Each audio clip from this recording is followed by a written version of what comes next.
The next part of the lesson is compound interest. Simply put, compound interest is just a concept of interest upon interest. If we use a mathematical representation, compound interest earned each period can be defined as the rate of interest multiplied by the principal plus any previously earned interest. It might be easier to understand if we use an example. Let's look at the same $100 principal amount, interest rate of 5%, and a 5-year term. The cash flows would look like this. For year 1, you would earn $5 interest on your original principal. At year 2, you would receive another $5 interest, but the $5 from the end of year 1 would also earn 5% interest, making that worth $5.25. Your total amount earned at the end of year 2 would be $10.25. If we continue on to year 3, our principal amount of $110.25 earns 5% interest. So the total interest earned, including the 3 interest payments of $5, total $15.76. Looking at the final amount at the end of year 5, you would end up with your original principal amount of $100, the obligated interest payments of $25, but also an additional $2.63, which totals $127.63. Compare this amount with the slide for simple interest, and you can see that the compounding increases the amount that one will earn. Compounding is a very powerful tool, and it's even more noticeable when you have a longer time period. As you can see in the graph on the slide, the effect of compounding grows as the number of years increase. In this slide, we examine the effect of compounding frequency, that is, the number of times a year interest is compounded.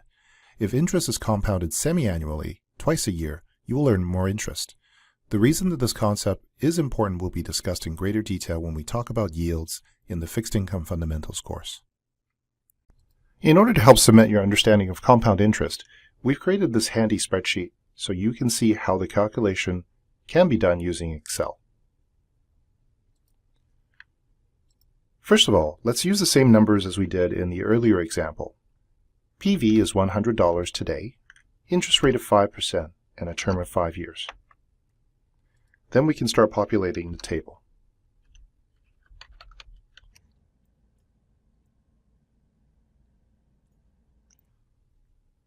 The principal won't change over the course of the 5 years.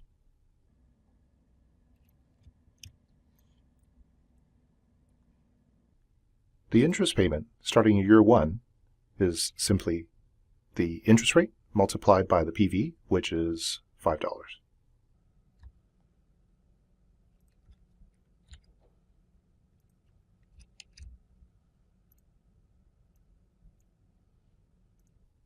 The interest earned in the first year is just $5.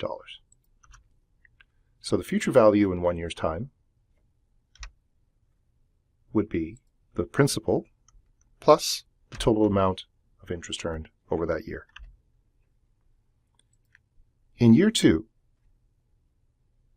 your interest payment would be the $5 that you earned in year 2, but you also have to include the $5 from last year that has actually been compounding at the same 5% rate.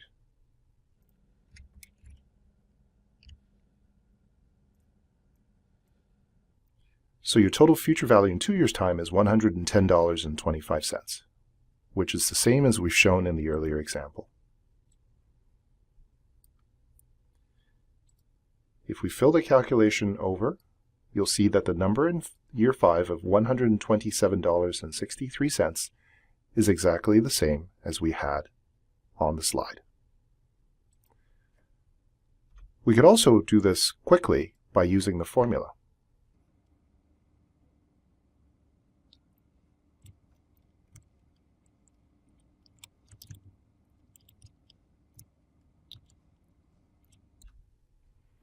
And as you can see, the numbers match up. To help calculate compound interest with a frequency adjustment, we've included another spreadsheet so that you can do this yourself. But first, I'll demonstrate how to use the spreadsheet to replicate the figures that we had in the slide above. We start again with a PV of $100, interest per year now of 5%, with 3 years and annual payments.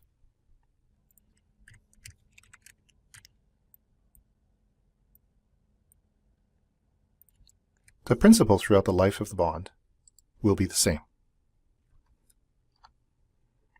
The interest payment will also be the same, which is the principal amount multiplied by the interest rate per year.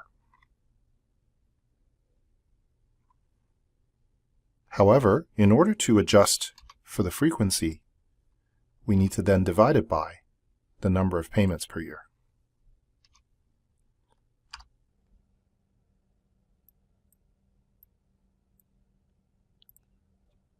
At the end of year 1, we have total interest earned of $5 with the future value of exactly $105.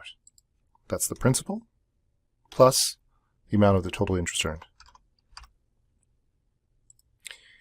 In year 2, the total interest earned will be the coupon paid in year 2 plus total interest earned from the previous year compounded at the interest rate divided by the frequency. And the total FE will be the sum of the principal plus the total interest earned.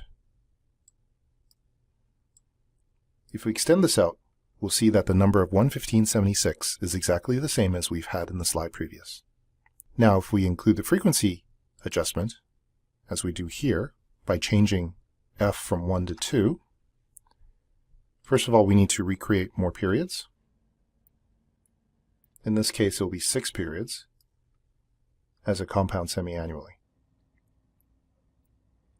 The principal and the interest amount don't change. And if we fill in for up to 6 years, we'll see that the number of 115.97 also matches what we have in the slide. If we want to calculate the future value using the formula, we can do that this way.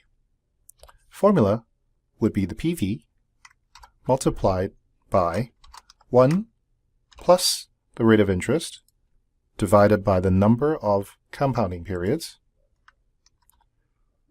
raised to the power of the number of years multiplied by the number of compounding periods. And you can see that the number is exactly the same as we've done using the table of 115.97. You may think that it might be prone to misunderstandings when one refers to interest rates without considering the effect of compounding, and that would be true. In order to have an apples-to-apples comparison, you might hear the term effective rate being used. A nominal rate is the stated rate of interest without any compounding. An effective interest rate is the rate of interest with the effects of compounding. The formula for converting nominal rates into an effective rate is rate effective, RF, equals 1 plus rate nom, which is the nominal rate, divided by the compounding frequency f, and raised to the power of f, and then subtracting 1. To make it clearer, please look at the following table. Using a 5% nominal rate but different compounding frequencies, you can see the effective rates can be quite different. Let's look at the table for semi-annual compounding. A 5% nominal rate would become 1 plus 0.05 divided by 2 squared, minus 1, which gives you an effective rate of 5.06%. If we look at quarterly compounding, using the same 5% nominal rate, the effective rate would be 1 plus 0.05 divided by 4 raised to the power of 4 minus 1, which gives you an effective rate of 5.09%. This table shows how the language used is important to understand whether we're dealing with nominal or effective rates. When no compounding period is stated, it's an effective rate, with compounding assumed to be equal to the stated time period. 5% per year is an effective 5% compounded annually. 1% per month is an effective 1% per month compounded monthly. When a compounding period is given, without stating whether the rate is nominal or effective, it's assumed to be nominal. 8% per year compounded semi-annually is a nominal 8% compounded semi-annually, meaning the effective rate is going to be higher than the 8% stated. When an interest rate is stated as an effective rate, that's simply an effective rate. Effective 5% per year compounded monthly is exactly that. Please note that the nominal rate in this case is going to be lower than 5% per year. This is most important when it comes to lending and borrowing money. Banks may advertise loans at a nominal rate, sometimes referred to as APR or annual percentage rate, but the effective rate would be higher due to the fact that you include compounding. On the other hand, banks may pay interest on deposits based on an effective rate, also called APY, annual percentage yield, as it sounds higher than the nominal rate. We now revisit the future value formula, but this time with compounding. We also consider that compounding may not be annual, so we introduce an adjustment for the frequency of compounding, f. FV is now defined as PV, the present value, multiplied by 1 plus I, the nominal rate of interest, divided by f, the frequency of compounding, raised to the power of n, the number of years, times f. As an example, if you invest $100 today with a 5% interest rate per year, compounded semi-annually, how much will you have in 5 years? PV in this case is 100. The nominal interest rate per year, I, is 5%. The frequency of interest payments per year is 2, denoting semi-annual compounding, and the number of years, n, is 5.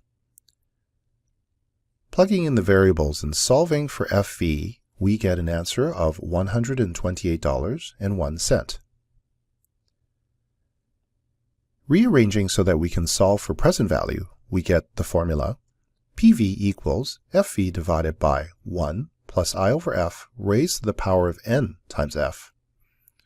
Or rearranging further, PV becomes FV multiplied by 1 plus I over F raised to the power of minus n times F. So now we work backwards. If you have a choice of receiving $100 in 5 years' time and the nominal rate of interest is 5%, how much is that equal to today? As you can see with our calculation, the PV in this case is $78.35. This should be consistent with our understanding of the time value of money, which implies that PV should be less than the FV. What we did just above is known as discounting.